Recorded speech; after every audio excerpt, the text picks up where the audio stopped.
하나님께서 우리에게 주시는 말씀은 신약성경 야고보서 1장 26절과 27절입니다.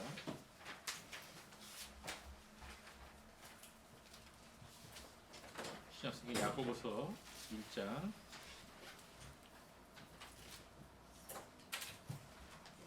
26절부터 27절 말씀.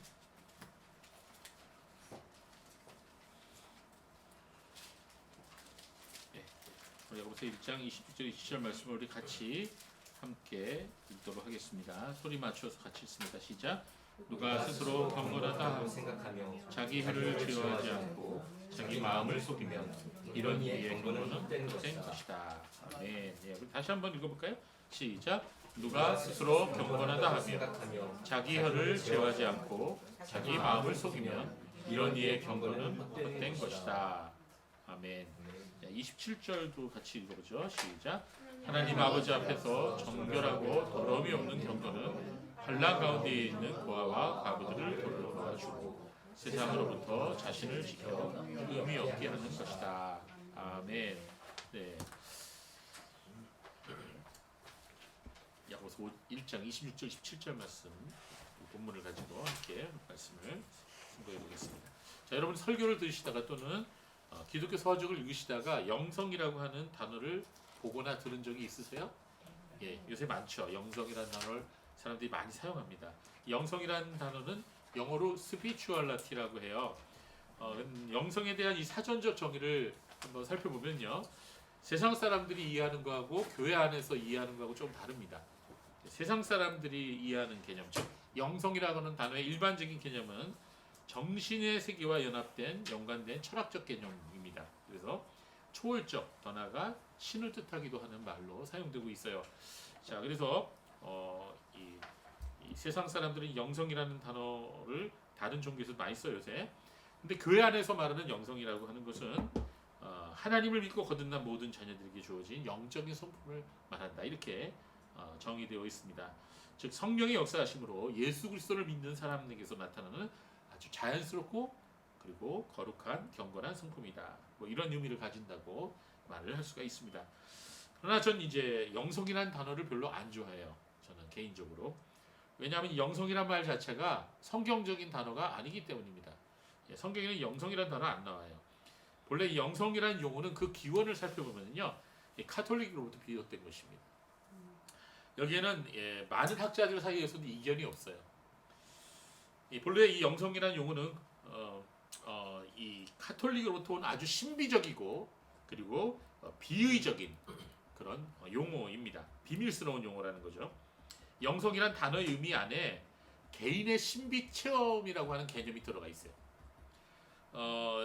즉 말씀에서 벗어나서 개인이 체험할 수 있는 그 신비, 그것을 강조하는 것이 이제 영성 안에 내포되어 있어요. 그러다 보면은 채찍 잘못하면 뭐가 나오죠? 내가복음이 나오죠. 내가복음이 뭔지 아세요?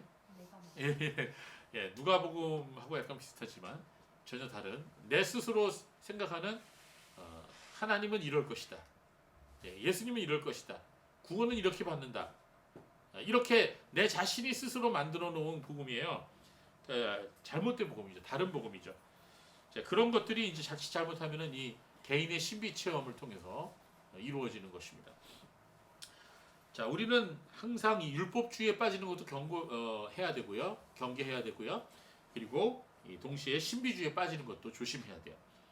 이 영성이란 단어 자체가 그 뿌리에, 그 기저에 이 관상기도가 뿌리 깊게 자리 잡고 있습니다. 여러분 관상기도에 대해서 들어보셨어요? 그래서 실질적으로 영성을 강조하는 거의 모든 사람들은 이 관상기도를 적극 옹호하고 있고요, 그것을 수행하기를 적극적으로 추천하고 있어요. 관상기도라고 하는 것은 우리가 나중에 시간을 내어서 자세하게 우리가 또 살펴보도록 하겠습니다. 그러나 이 관상기도는 전혀 성경적인 기도가 아닙니다. 카톨릭에서는 이 관상과 관상기도를 이 성화에 우리가 거룩해지는 거죠. 성화의 강력한 수단으로 생각하고 있어요. 그래서 카톨릭에서는 이 관상기도를 통해서 신에게 가까이 간다, 하나님께 가까이 되게 생각을 하고 있는 거죠. 그런데 이 관상기도를 자꾸 강조하다 보면 어디에 빠지느냐? 잘못하면 종교다원주의에 빠져요. 이 영성이란 개념도 그렇고 관상기도도 그렇고 다른 종교에도 있거든요. 타 종교에도 이런 개념이 있습니다. 자, 그래서 예수님을 믿지 않아도 다른 종교를 믿어도 구원이 있다는 말을 이제 인정하게 되는 거죠. 자꾸 관상기도 빠지고 이 영성이라는 단어 사용하다 보면은 불교 영성도 있고, 그렇죠? 또 마호메트 영성도 있잖아요. 예, 그러니까 심지어는 샤머니즘 영성도 있다고 인정합니다. 우리는 다 같은 영성 식구야. 뭐 이런 식으로 가면서 종교 다원주의에 빠지게 되는 거죠. 그러니까 예수 이외에도 구원이 있다. 이런 식으로 나가는 거예요. 그러니까 요새 교회들이, 특히 자유주의 교회들이 자꾸 그런 쪽으로 나가는 거예요. 캐톨릭도 그렇고요. 굉장히 위험한 것입니다. 바울이 얘기한 다른 복음이죠. 우리는 그걸 절대로 용납해서는 아니 되는 것입니다. 그래서 이제 영성이란 단어를 좋아하는 목사들과 또 신학자들은 이 영성 앞에다 뭘 붙이냐면 기독교 영성을 붙여요. 크리스천 스피리추얼리티라고, 기독교 영성. 그럼에도 불구하고 항상 이 영성이란 단어 자체에는 위험성을 내포하고 있다고 볼 수가 있는 것입니다. 자, 우리에게는 영성보다 더 좋은 말이 있죠. 뭐죠? 예, 경건이라는 단어입니다. 예, 그릇된 영성 훈련 대신에 성경적인 본질적인 말이 바로 경건의 훈련이에요. 그래서 우리 영성 훈련, 영성 이런 거 우리가 사용하지 말고 경건의 훈련 이런 단어를 사용해야 됩니다. 자, 오늘 디모데전서 오늘 본문 말고 다른 본문을 하나 더 보겠습니다. 디모데전서 4장 7절 8절 말씀에 사도 바울이 이렇게 말씀하고 있어요. 우리 다 같이 읽어볼까요? 시작. 망령되고 허탄한 신화를 버리고 오직 경건에 이르기를 연습하라. 육체의 연습은 약간의 유익이 있으나 경건은 범사에 유익하니 금생과 내생의 약속이 있느니라. 자, 이게 굉장히 중요한 말씀이 나오네요. 이 사도 바울은 디모데에게 이런 말을 하고 있어요. 너는 경건에 이르기를 연습하라. 이렇게 말씀하고 있어요. 그리고 그 경건한 생활이 금생과 내생에 대해서 약속을 준다라고 말씀하고 있습니다. 자, 여기서 이 경건이란 단어의 의미는 한마디로 하나님 앞에서 사람의 마음의 자세와 삶의 태도를 말해요. 쉽게 설명하자면 하나님을 얼마나 그 사람이 경외하는지, 하나님을 얼마나 사랑하는지를 나타내 주는 것이 바로 경건이에요. 예, 그래서 성경적인 경건의 의미는 바로 그런 것입니다. 그런데 우리말 성경에서 예를 들어 뭐 개역개정이나 개역성경이나 개역한글이나 아니면은 바른 성경이나 뭐 이런 여러 성경 우리말 성경 번역들이 있는데 이 경건이라고 다 똑같이 표현해요. 이 단어를 씁니다. 근데 이 경건이라고 표현된 말을 원래 헬라어로 찾아보면요 똑같지가 않아요. 다른 단어들이 몇 개 있습니다. 자, 대표적으로 두 가지 다른 단어를 오늘 본문에서도 사용을 했는데요. 디모데전서 4장 7절과 8절에서는 사도 바울은 이 경건이라는 단어를 쓸 때 유세베우스를 썼어요. 유세베이야. 그래서 유세베이암. 우리 그 교부 중에 유세베우스라는 분이 있죠. 예, 그분이 이제 이런 의미, 경건이라는 의미죠. 그래서 영어로는 파이어티죠. 그래서 이 유세베이아라고 하는 이 말의 의미는요, 하나님을 향한 헌신과 믿음을 말해요. 네, 하나님을 향한 헌신과 믿음. 반면에 오늘 첫 번째 살펴본 본문인 야고보서 1장 26절과 27절에도 경건이란 단어가 나오는데요. 여기서는 다른 단어를 사용했어요. 누가 스스로 경건하다 하며 이렇게 나오죠. 그리고 27절에 하나님 아버지 앞에서 정결하고 더러움이 없는 경건은, 이렇게 경건에 대한 단어를 똑같이 사용했는데 여기는 헬라어는 다른 단어를 사용했습니다. 자, 여기서 26절에 경건하다고 생각하면서 경건하다는 형용사예요, 형용사. 그래서 드레스 코스. 오늘 뭐 드레스 코스, 뭐 코드 뭐 이런 비슷한 얘기, 그 발음 비슷하죠? 두 분이 드레스 코드가 비슷한데 그런 발음이에요. 비슷한 발음이요. 드레스 코스, 경건하다, 경건한 그런 의미예요. 자, 그리고 26절 하반부에 이런 이의 경건은, 그리고 27절에 더러움이 없는 경건은 해서 여기서 경건은 명사를 썼는데 드레스케이아라고 하는 단어를 사용했어요. 자, 이 단어 두 개가 다 같은 의미인데요. 하나님을 경외하고 하나님을 예배하는 마음이다. 그런 의미를 가지고 있습니다. 그래서 이 디모데전서 4장 7절과 8절에서 사도 바울이 사용한 유세베이아라고 하는 단어와 또 야고보서 1장 26절과 27절에 야고보 사도가 사용한 드레스코스 또는 드레스케이아, 이런 단어들이 근본적으로 같은 의미예요. 즉 하나님을 향한 헌신적인 믿음, 그리고 하나님을 경외하고 하나님을 예배하는 마음. 쉽게 얘기하면 이거를 뭐라고 하나로 표현할 수 있을까요? 하나님을 사랑하는 마음. 그게 경건이에요. 예, 그래서 다시 우리가 디모데전서 4장 7절 8절 말씀으로 돌아가 봅시다. 7절 말씀을 보십시오. 망령되고 허탄한 신화를 버리고 오직 뭐에 이르기를 연습하라? 경건에 이르기를 연습하라. 자, 여기서 연습하라라고 하는 단어는 헬라어로 뭔지 아십니까? 한번 따라해 볼까요? 예, 김나제. 예, 김나제예요. 김나제. 김이 뭐랑 나제. 예, 그리고 요 단어는요 어떤 뜻이냐면 명령형이에요. 예, 연습하라 그런 뜻이에요. 영어로 하면 train, exercise예요. 그런데 이 단어의 기본형은 김나조예요. 김나조. 예, 요거는 표준말이네요. 사투리가 아니고. 예, 김나제 요거는 사투리. 김나조 요거는 표준말. 이렇게 외우면 돼요. 그런데 이게 무슨 뜻이냐? 이게 열심히 연습한다는 뜻인데 헬라어 자체의 이 의미를 찾아본다면 벌거벗고 연습한다. 예, 훈련한다. 그런 뜻을 갖고 있어요. 자, 그리스 로마 시대 때 그때에도 올림픽이 있었어요, 없었어요? 있었죠. 예, 그래서 운동 선수들이 있었어요, 그때에도. 이 운동 선수들이 훈련할 때 옷을 거의 걸치지 않고 훈련했어요. 왜? 땀이 나니까, 더우니까. 그래서 최소한의 옷을 걸치고 운동을 한다든지 뭐 그랬겠습니다. 그래서 이 김나제, 김나조 이 단어가 바로 그런 뜻이에요. 예. 자, 그래서 우리가 보통 체육관이라고 하는 김나지움, 예, 이런 단어가 있죠, 영어에. 여기서 나온 거예요. 예. 자, 그런데 그리스 경기장에서 운동선수들이 땀을 흘리면서 연습하는 그런 모습을 보여주고 있습니다. 열심히 일하면 뭐가 나죠? 땀이 나죠. 그리고 더 열심히 하면 뭐가 나죠? 김이 나죠. 예, 이렇게 열받아서. 예, 그렇게 여러분이 외우시면 되겠어요. 이 단어는 뭐 외우지 않아도 되겠지만, 여러분 태릉 선수촌에 가보시면 거기서 연습하는 선수들을 볼 수가 있습니다. 자, 그 선수들은 뭘 얻기 위해서 하는 거죠? 저렇게 열심히 메달 얻으려고. 예, 메달 얻으려고. 그런데 성도들은 뭘 얻으려고 우리가 경건에 이르기를 연습해야 되는 거예요. 예, 면류관 얻어야지. 면류관. 하늘나라에 가서 면류관 얻어야 돼요. 자, 이 땅에서 선수들도 저렇게 메달 하나 얻으려고 저렇게 열심히 땀을 흘리는데 우리 성도들은 경건에 이르기를 연습해야 할 이유가 뭐예요? 하늘나라에서 면류관이 있기 때문인 거예요. 자, 여러분 정말 바울 사도는 디모데전서 4장 7절에서 경건에 이르기를 연습하라, 힘쓰라 이렇게 말씀하고 있습니다. 자, 구원은요, 우리가 구원받는 거는 예수님을 믿음으로 받는 거예요. 그렇죠? 예수님을 믿음으로 은혜로 받는 거예요. 우리 공로로 받는 게 아니에요. 예, 그런데 경건에 이르는 것은요, 그것은 성도의 노력이 필요한 거예요. 예, 이거는 가만히 있는다고 되는 게 아닙니다. 자, 여러분 보통 요새 헬스장이라고 하는데 다녀보셨어요? 예, 그런 데 가갖고 여러분 운동하는 목적이 뭡니까? 예, 살 빼기 위해서. 그 다음에 근육 단련하기 위해서. 예, 멋진 근육, 멋진 몸매를 가지기 위해서 보통들 운동하지 않습니까? 자, 러닝머신도 하고 자전거도 타고 뭐 근육 단련도 하고 있습니다. 자, 그런 노력들이 어느 정도 유익하다는 거예요. 예, 건강에 유익하죠. 그래서 사도 바울은 8절에 디모데전서 지금 4장 8절에 뭐라고 말씀하고 있냐면 육체 연습은 어느 정도 유익이 있으나 약간의 유익이 있으나 경건은 범사에 유익하다.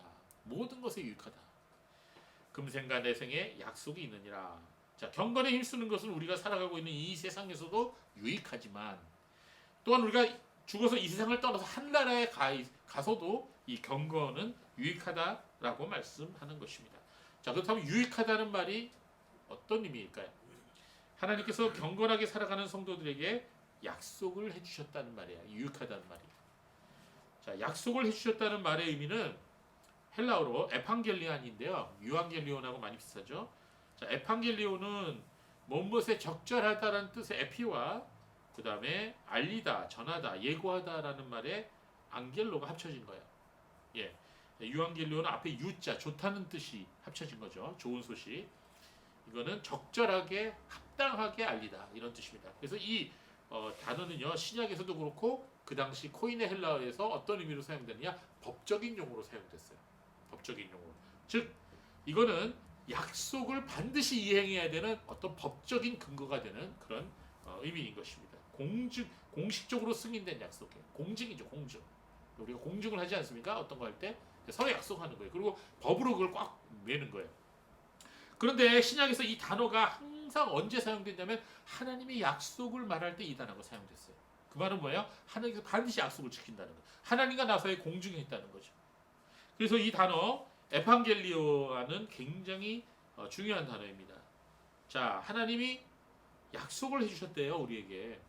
자, 오늘 말씀 보니까 경건은 범사에 유익한데 하나님께서 왜 유익하냐? 이게 우리 성도들에게 하나님께서 우리에게 약속해 주셨기 때문이다. 예, 이 땅에서도 약속을 해주시고 또 우리가 장차갈 천국에서도 약속을 해주셨어요. 자, 이 약속이 뭘까요? 아까도 말씀드렸듯이 멸류관, 상급이에요, 상급. 성도들에게 약속한 게 상급입니다. 자, 구원받은 성도들이 천국에 가서 하나님 앞에 마치 이 땅에서 마라톤을 하고 마라톤에서 이긴 사람에게 멸류관을 씻어주는 거죠. 월계관을 씻어주는 것처럼 메달을 걸어주는 것처럼 우리에게 멸류관을 우리에게 씌워주시겠다. 상급이 있겠다. 이렇게 말씀하는 것입니다. 또 이 세상을 살아가는 동안에도 상급이 있다는 거예요. 이 세상을 살아가는 동안 세상 사람들이, 즉 경건치 못한 사람들이 결코 얻을 수 없는 것들을 하나님 주시겠다는 거예요. 뭘 주실까요? 그것은 진정한 기쁨과 평안, 삶의 보람과 행복을 주시겠다. 여러분, 이게 아무것도 아닌 것 같죠? 여러분, 사람이요 마음이 불안하면 아무것도 못해요. 예, 마음이 평안해 보세요, 여러분. 죽음의 공포로부터 벗어나 보세요. 예, 사는 게 담대하고 기쁘죠. 하나님과의 놀라운 교제의 기쁨을 주시겠다는 거예요. 하나님과의 주시는 영적인, 육적인, 하나님이 우리에게 주시는 모든 영적인 복, 그리고 육적인 복이 바로 이 약속인 것입니다. 그리고 또 있어요. 하나님은 이 경건에 힘쓰는 자에게 놀라운 기도의 응답의 약속도 주십니다. 이와 같은 복들이 이 땅에서 경건한 성도들에게 약속되어 있다는 것입니다. 이거 말고도 많죠. 또한 경건한 성도들에게는 하나님의 나라에 들어갈 때 멸류관이 준비되어 있다. 성경에 보니까 생명의 멸류관도 있고 의의 멸류관도 있네요. 우리 그리스도의 성도들에게 하늘나라에서 이러한 멸류관이 모두에게 있기를 바라요. 자, 우리가 세상 사람들처럼 만약에 살아간다면, 즉 수단과 방법을 가리지 않고 돈을 벌고, 그리고 거짓으로 속이고 다른 사람들의 것을 빼앗고, 간음하고 술 취하고 욕하고 그리고 다투면서 살아간다면, 그런 사람은 결코 주님께서 주시는 약속을 받지 못해요. 네, 그래서 성경은 속이지 말라고 합니다. 성도 여러분, 우리는 경건에 이르기 위해, 우리의 믿음이 더욱 크게 자라기 위해, 우리가 더욱 성화된 그리스도인이 되기 위해 그동안 얼마나 힘써왔나요? 얼마나 연습했나요? 우리가 김이 날 정도로 열심히 정말 땀 흘려서 일하는 운동선수들처럼 우리가 열심히 우리가 경건에 이르기를 힘써야 되겠습니다. 네, 그래서 성도 여러분, 그렇다면 어떤 사람이 경건한 사람일까? 여러분, 어떤 사람이 경건한 사람일까요? 네, 아까 뭐 경건의 정의를 좀 말씀을 드리긴 했는데, 어떻게 옆에 있는 분 보세요. 경건하게 보여요? 네. 네. 여러분, 이 목소리를 거룩하게 하는 사람이 경건한 사람이에요? 할렐루야. 예, 저는 그런 거 좀 싫어해요. 이렇게 목을 좀 이렇게 누르고 이렇게 말하는 거 있죠. 목사님들 중에 그런 분들 있죠. 목을 누르고 얘기하는 분들. 예. 왜 그런지 모르겠어요. 평상시처럼 얘기하지. 예. 그렇다고 경건해지는 건 아니거든요. 또 이렇게 성경책을 이렇게 가슴에 끼고 다니는 분 있죠. 할렐루야. 이게 경건한 거예요? 예. 그 다음에 또 어떤 사람이 경건한 겁니까? 어떤 사람이 하나님 앞에서 경건한 삶을 살아가는 거예요? 성경 지식이 많은 거예요? 아니면은 교리와 신학에 통달한 사람입니까? 매일 2시간 이상씩 기도하는 사람입니까? 교회에 거의 매일 와갖고 이것저것 열심히 봉사하는 사람입니까? 자, 물론 그런 것들도 경건한 사람의 하나의 모습일 수 있어요. 예, 그게 다 나쁘다는 게 아닙니다. 좋은 겁니다. 그러나 이런 모습들은 경건과는 전혀 상관없는 사람들에게도 나타나요. 그런 사람도 할 수 있는 거예요. 예, 그렇기 때문에 우리가 성경에서 경건에 관한 정의를 우리가 살펴봤고, 이제 다시 또 성경에서 경건한 사람으로부터 나타나는 모습이 무엇인지를 오늘 살펴보겠습니다. 어떤 사람이 진정한 경건한 사람일까? 이렇게 묻는다면 신구약 성경이 공통적으로 말해주고 있는 게 있어요. 지금 우리가 지금 세례 요한의 말씀을 계속 보고 있어요. 그 말씀과 연관되고 있어요. 이게 이 오늘 말씀도 같이 연관된 거예요. 야고보서에 매우 구체적으로 기록되어 있는데 오늘 보면 야고보서 1장 26절 27절을 보면 경건에 대해서 매우 구체적인 설명이 나오고 있습니다. 자, 야고보서 1장 26절 27절 다시 한번 읽어볼까요? 시작. 누가 스스로 경건하다고 생각하며 자기 혀를 제어하지 않고 자기 마음을 속이면 이런 이의 경건은 헛된 것이다. 예, 먼저 야고보 사도는 이렇게 말하고 있어요. 하나님 아버지 앞에서 정결하고 더러움이 없는 경건은 27절 말씀입니다. 이 말씀의 의미는 무슨 뜻이냐면은 하나님께서 인정하시는 참된 경건의 모습은 다음과 같다. 이렇게 지금 말씀하고 있는 거예요. 자, 이 말씀을 하기 전에 우리가 방금 같이 읽은 말씀처럼 참된 경건의 정의와 거짓된 경건의 모습에 대해서 서로 대비하고 있어요. 여러분, 참된 경건도 있는가 하면 거짓된 경건, 그러니까 유사 경건도 있는 거죠.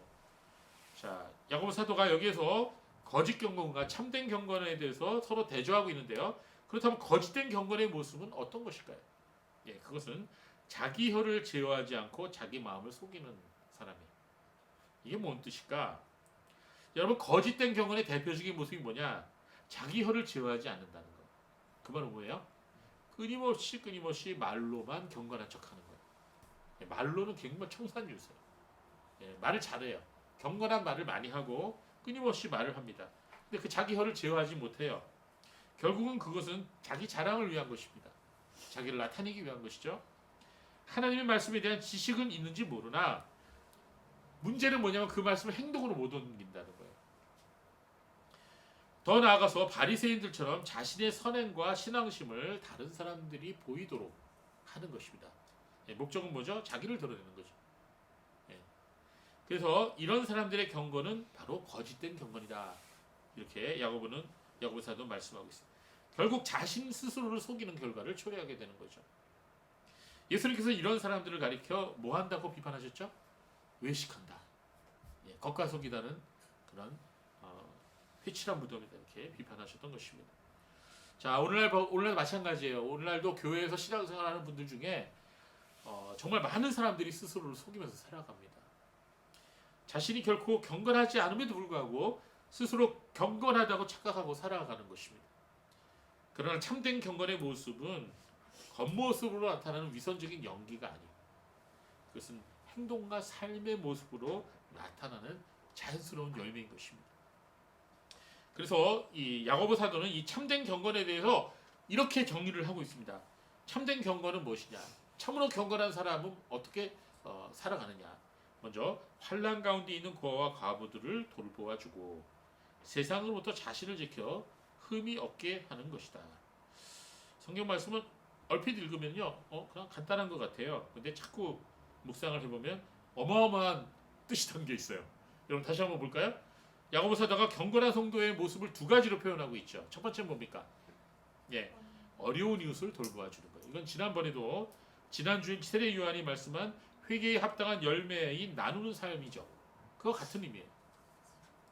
환난 가운데 있는 고아와 과부들을 돌보아주고라고 말씀하고 있는데 여기서 이 돌보아준다는 말의 헬라어가 뭐냐면은 오늘 헬라어가 좀 많이 나오네요. 좀 어려워요. 이 단어는 에피스켑테스타이라는 단어를 썼어요.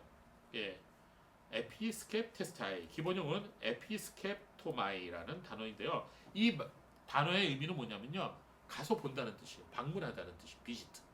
그래서 우리 보면은 이제 그 동해나 아니면 이제 구청이나 사회사업가들 있죠. 예, 그런 사회사업가들이 그 어려운 그 이웃들 가서 병든 사람들 가서 이렇게 돌보아 줍니다. 예, 어떻게 지내세요? 먹을 건 있으세요? 할아버지 할머니들 혼자 독거노인들 돌보죠. 자, 바로 그거예요. 그 전화로만 하면 되겠어요? 안 되죠. 실제로 가봐야죠. 실제로 방문해서 어떻게 사는지, 양식이 떨어졌는지, 몸이 많이 지금 아픈지, 국가의 도움이 있는지를 알려면 어떻게 방문하러 가야 돼요. 보러 가야 돼요. 바로 그럴 때 이 단어를 사용해요. 예, 돌보아 준다는 말은 실제로 가서 만나서 그들의 필요가 무엇인지를 구체적으로 보는 겁니다. 예, 그렇습니다. 그래서 이 단어의 의미는 단순히 교제를 나누기 위해서 돌아본다는 뜻이 아니라 거기서 더 넘어가 극심한 어려움에 처해 있을 때 돌아보아 주는 것, 찾아가 주는 것, 그것을 말해요. 직접 찾아가서 도움을 주는 행동을 말하는 것입니다. 그리고 여기서 고아와 과부들은요, 당시 사회적으로 어려운 계층을 대표하는 말이에요. 오늘날은 여러 종류의 사람들이 있겠죠. 여러 종류의 사람들이 있어요. 예, 여기에는 특별히 또 감옥에 갇힌 사람도 포함돼요. 병원에서 지금 투병하고 있는 사람들, 집에서 투병하고 있는 사람들도 해당돼요. 예, 그리고 너무너무 지금 충격을 받아서 스스로 헤어나오지 못하는 상처에 괴로워하고 있는 그런 울고 있는 사람들도 마찬가지. 자, 우리가 이러한 분들을 어떻게 돼요? 돌보아 주는 거예요. 어떻게 한다고요? 직접 찾아가서 만나서 우리가 그들의 필요를 채워줄 수 있다는 것. 예, 이게 바로 돌보아 준다는 말의 의미입니다. 자, 참된 경건한 사람의 정의는 어려운 이웃을 돌보아 주는 것이요. 두 번째는 뭐예요? 두 번째는 자신을 지켜서 세속에 물들지 아니하게 하는 것이다. 이는 성도의 거룩한 삶을 말해요. 성화의 삶을 의미합니다. 그런데 이 두 가지가 서로 분리될 수 없어요. 잘 들으세요, 여러분. 남을 도와주는데 아주 열심을 내는 사람이 자기 자신을 더럽힌다. 삶을 아무렇게나 살고 가지 말아야 할 곳에 가고 하지 말아야 할 행동을 한다. 자, 그럼 그 사람 경건한 성도이 아니에요? 아니에요. 자, 또한 자기 자신은 잘 처신해서 굉장히 경건한 생활을 하는 것 같이 보여요. 그런데 어려운 이웃에게 무관심해요. 굉장히 자신만을 위해 살아가요. 그런 사람이 경건한 사람이 아니에요. 아니라는 거예요. 여러분이 진정으로 하나님을 경외하는 사람, 참된 경건은 이 두 가지가 같이 동시에 열매 맺는 거예요. 네. 저는 제가 아는 사람들 중에요, 성경 지식도 아주 많고 교류와 신앙에도 빠듯한 빠삭한 그런 사람들 중에 이 남을 돕는 일에 매우 인색한 분들을 저는 알고 있어요. 그런 사람이 적지 않아요. 예, 그들은 자신의 삶이나 행동이 깨끗하고 바른 것 같이 생각할 수 있지만, 그러나 결정적인 순간에 그들의 행동이나 말이 자기 자신만을 위해서 이루어져요. 어려운 이웃이나 교회를 돕는 것은 전혀 볼 수가 없어요. 그것은 결코 하나님 앞에서 이 참된 경건의 모습이라고 말할 수가 없는 것입니다. 반대로 어려운 이웃을 위해서는 매우 열심히 해도 삶 자체는 이 세상의 풍습을 따라서 살아가는 그런 사람들도 많이 있습니다. 이것 또한 참된 경건이 아닌 것입니다. 자, 우리가 신앙을 이 태권도처럼 1단, 2단으로 나눌 수는 없어요. 그러나 참된 신앙의 깊이가 무엇이냐, 그거를 말한다면 오늘 야고보 사도는 그것을 우리에게 보여주고 있어요. 우리가 처해진 환경에서 바로 거기에서 우리가 가지고 있는 것을 가지고 바로 하나님의 말씀을 힘껏 순종해 나가는 것. 예, 바로 그것이 성도의 삶이다. 이렇게 말할 수가 있는 것입니다. 자, 우리는 신약 성경을 읽어보면서 사도들이 가난한 사람들을 돌보아주고 그들을 실질적으로 도와줄 것을 강조하고 있는 것을 종종 만나게 됩니다. 왜 사도들은 이렇게 가난한 사람들을 향한 배려와 실질적인 행동의 열매를 강조했을까요? 제가 다시 분명히 이전에도 말씀드렸듯이 다시 강조하지만, 나보다 어려운 이웃들과 내가 가진 것을 나누는 것, 그 자체가 구원에 이르는 조건이 되지 못해요. 내가 아무리 많이 퍼주고 많이 내가 다른 사람들이 구제해도 그것 때문에 내가 천국에 들어가는 건 아니에요. 그건 나의 구원의 의가 아닙니다. 자, 예수님 당시 바리새인들과 율법 준수에 열심인 유대인들도 구제를 아주 열심히 했어요. 바리새인들도 일주일에 2번씩 구제했습니다. 그런데 여기서 중요한 것은 이 구제 활동 자체가 우리를 구원하지 못한다는 것이고요. 구제할 때 중요한 것은 동기와 의도예요. 바리새인들은 자신들의 의를 나타내기 위해서, 사람들에게 자신이 의롭다는 것을 보여주기 위해서 사람들의 칭찬과 인정을 바라면서 구제 활동을 했던 거예요. 동기가 잘못된 겁니다. 그러나 그런 행위는 예수님께서 말씀하신 대로 자기가 받을 상을 이미 다 받은 거예요. 예, 사도 바울이 고린도전서 13장에 뭐라고 그랬죠? 내 몸을 불살라서 다른 사람을 구한다고 해도 그 행동 자체가 내 영혼을 구원하지 못한다고 말했어요. 구원은 오직 예수 그리스도의 십자가 피공로를 믿음으로 예수님을 나의 구주로 나의 주님으로 모셔드림으로써만 받을 수 있는 거예요. 내가 온전히 회개하고 거듭나고 영생을 얻게 되는 것은 오직 나의 공로가 아닌 거죠. 그런데 그렇게 거듭나고 구원받은 사람에게서 나타나는 삶의 변화가 삶 속에서 열매로 나타나게 되는데 바로 그것이 오늘 야고보 사도가 강조하고 있는 것입니다. 구제 행위가 물과 성령으로 거듭난 사람이 그 변화된 심령으로 하나님의 긍휼의 마음을 본받아서 행하게 될 때 그것이 바로 경건의 모습이고 회개에 합당한 열매가 되는 것이죠. 중요한 것은 하나님을 사랑하고 하나님 말씀에 순종하는 마음으로 나의 가진 것들을 다른 사람들과 나눌 때 그것이 나에게 의미가 있는 것입니다. 자, 옛날에 어떤 목사님이 이런 설교를 했다 그래요. 예, 돈지갑이 회개해야 진정으로 회개한 것이다. 돈지갑이 어떻게 회개하지? 자, 이 말은 무슨 말일까요? 예, 우리가 바로 하나님 앞에 돈을 바르게 사용해야 된다. 그런 의미인 것 같아요. 그런데 어떻게 들으면 이 목사님이 교인들의 돈지갑을 열게 만들어서 헌금을 많이 거두려고 하나보다 이렇게 오해할 수도 있어요. 자, 물론 이를 악용해서 헌금을 강요하는 목사님들도 적지 않아요. 그러나 이 말 자체는 매우 중요한 점을 우리에게 시사하고 있습니다. 그것은 야고보서 2장 14절부터 17절 말씀과도 연결되는 거예요. 우리 한번 읽어볼까요? 예, 야고보서 2장 14절 17절 시작. 나의 형제들아, 만일 누가 믿음이 있다고 말하면서 행위가 없으면 무슨 유익이 있겠느냐? 그 믿음이 자기를 구원하겠느냐? 만일 형제나 자매가 헐벗고 일용할 양식이 없는데 너희 가운데 누가 그들에게 평안히 가라, 따뜻하게 하고 배부르게 하라고 말만 하고 그 몸에 필요한 것을 주지 않는다면 무슨 유익이 있겠느냐? 이와 같이 믿음도 행함이 없으면 그 자체가 죽은 것이다. 어떤 이가 말하기를 너는 믿음이 있고 나는 행함이 있으니 행함이 없는 내 믿음을 나에게 보여라. 그러면 나도 나의 행함으로 믿음을 내게 보이겠다라고 말할 것이다. 예, 야고보서 말씀의 가장 대표적인 말씀 중에 하나인데요. 예수님께서 이런 말씀을 하셨죠. 마태복음 6장 21절 말씀 시작. 내 보물이 있는 그곳에 내 마음도 있느니라. 자, 사도 요한도 굉장히 유사한 말씀을 했습니다. 요한일서 3장 17절 18절 말씀을 한번 읽어보겠습니다. 시작. 누구든지 세상의 재물을 가지고 있으면서 자기 형제의 궁핍을 보고도 도와줄 마음을 닫으면 하나님의 사랑이 어찌 그 사람 안에 거하겠느냐. 자녀들아, 우리가 말과 해로만 사랑하지 말고 행함과 진실함으로 하자. 예. 자, 지금 우리가 읽었던 이 말씀들을 하나로 이렇게 우리가 요약을 해보면 어떤 의미일까요? 네, 그것은 바로 하나님을 사랑하는 사람은 그 사랑이 자연스럽게 이웃의 사랑으로 나타난다는 거예요. 그래서 하나님 사랑과 이웃 사랑은 분리되지 않았다는 것입니다. 자, 사람은 자신이 사랑하는 대상에게 아깝게 생각하지 않죠. 자기가 진짜 사랑하는 대상에게는 아까워하지 않아요. 그래 안 그래요? 예, 사람이 하나님을 사랑하고 이웃을 사랑하는 것이 바로 천국의 열쇠라고 예수님 말씀하셨어요. 진정으로 거듭난 사람에게는 그런 하나님 사랑과 이웃 사랑이 나타나게 되어 있다는 거예요. 물론 정도의 차이는 있겠죠. 그런데 이런 말씀을 우리가 하나님께 드릴 수 있겠죠. 아니, 하나님, 내가 지금 현재 쓸 것도 부족한데 이걸 다른 사람과 나누라고요? 절대 그렇게 할 수 없습니다. 여러분 어떠세요? 그런 도전을 받은 적이 있으십니까? 저도 이런 시험 자주 봤습니다. 우리가 지금 부족한 형편인데 아무리 계산기를 두드려 봐도 이번 달에 많이 쪼들리는데 다른 사람에게 주라고요? 너무하십니다. 이런 생각이 들 때가 많이 있어요. 그래 안 그래요, 여러분은? 그런데 그러다가 이제 결국 순종합니다.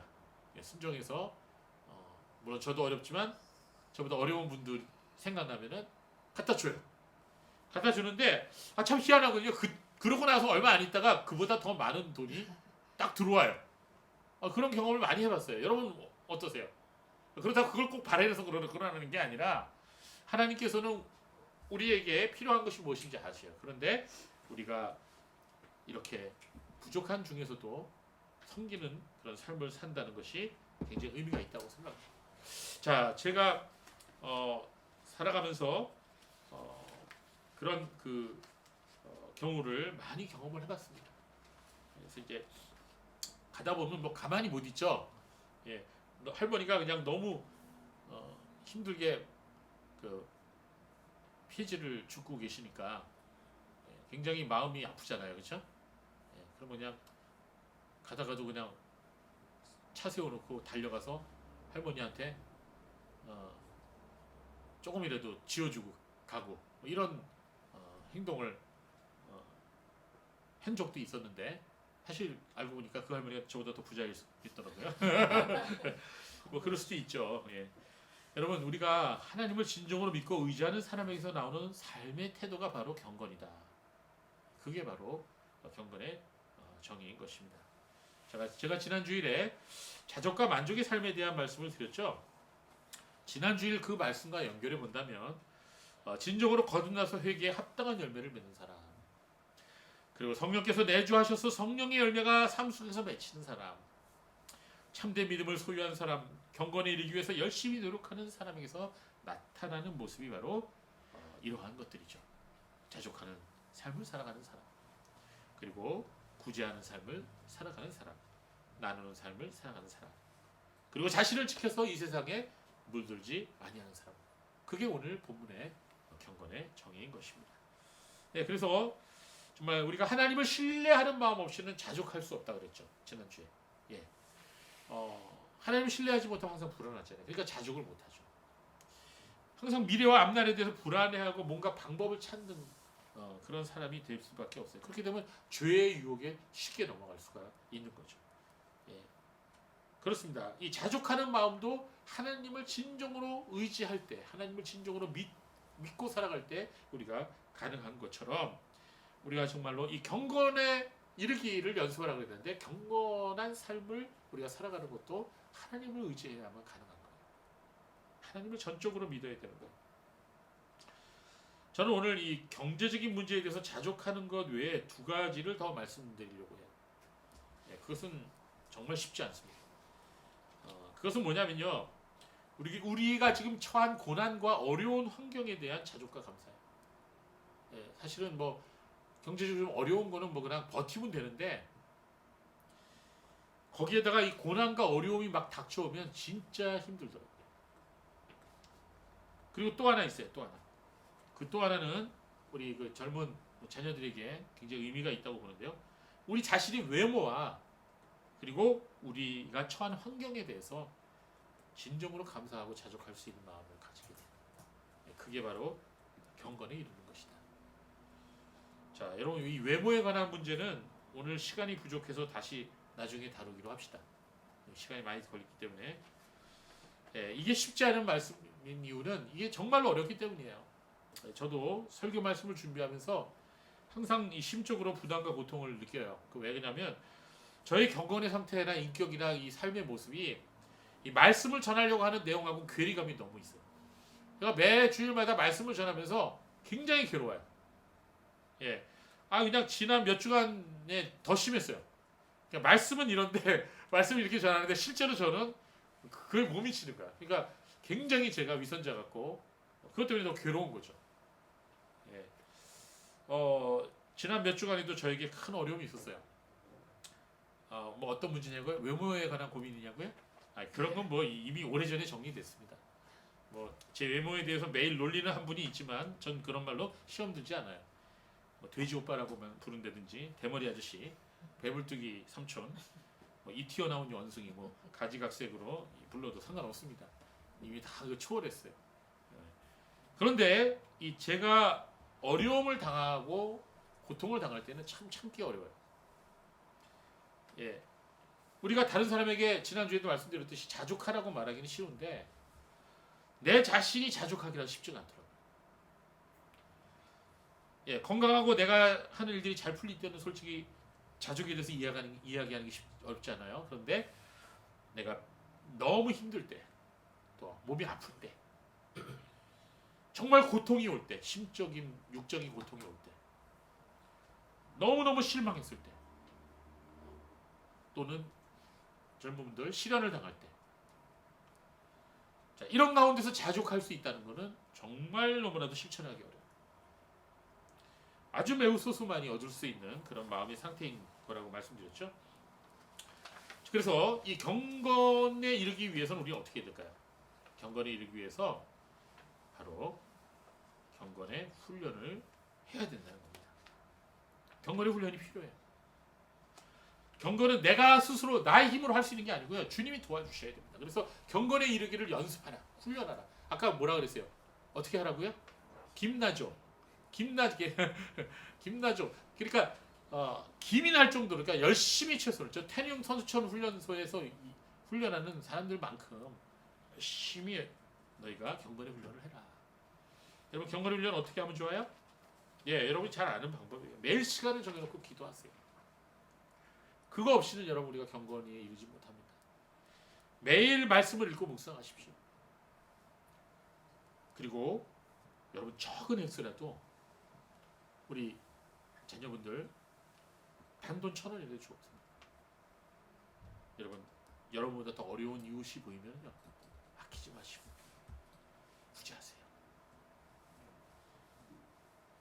뭐 저 자신도 마찬가지. 저도 굉장히 넉넉하지 못해요. 그렇지만 예 작은 액수라도 전 구제해야 된다는 하나님 말씀을 계속 듣습니다.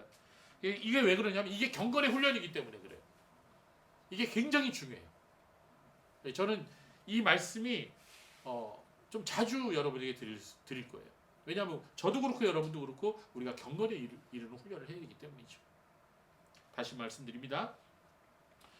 경건의 훈련은 우리가 열심히 해야 되는 것이고요. 매일 해야 되는 것이. 그리고 천국 갈 때까지 해야 되는. 어떻게 하라고요? 예, 시간을 정해놓고 기도하고 말씀 읽으세요. 예, 왕도가 없어요.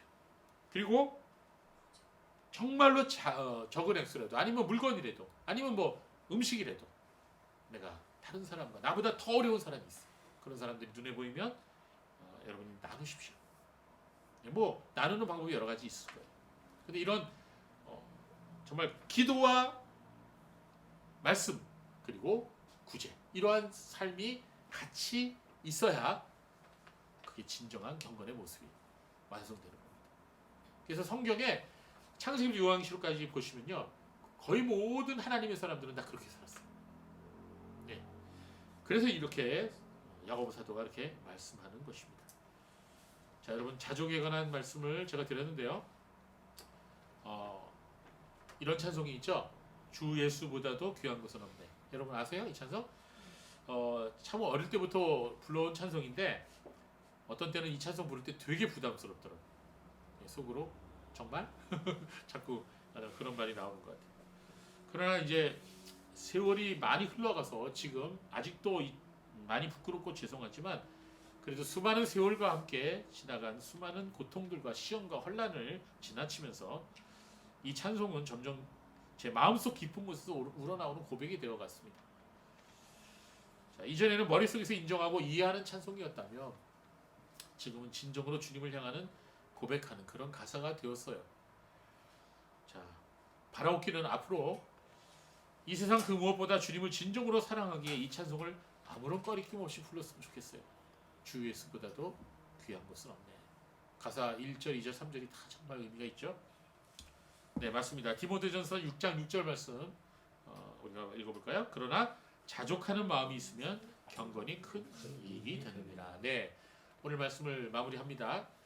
여러분 정말 우리가 나누는 삶을 살고 그리고 나 자신을 지켜서 세상에 물들지 않게 하고 그리고 자족하는 마음을 갖게 될 때 그런 경건의 아름다운 모습이 완성돼 가는 거죠. 네, 그렇습니다. 여러분 주님은 이러한 사람들에게 하나님의 약속을 주십니다. 어떤 약속의 말씀을 주시죠? 히브리서 13장 5절 같이 읽어볼까요? 내가 결코 너를 떠나지도 않고 결코 너를 버리지도 않겠다. 이사야 41장 10절 말씀 두려워하지 마라 내가 너와 함께 함이라 놀라지 말라 나는 내 하나님이 됨이라 내가 너를 굳세게 하리라 참으로 너를 도와주리라 참으로 나의 의로운 오른손으로 너를 붙들리라. 아멘. 로마서 8장 37절 39절 말씀 너무나 유명한 구절이죠. 네, 맨 마지막 그러나 이 모든 일에 우리를 사랑하신 이로 말미암아 우리가 넉넉히 이기느니라.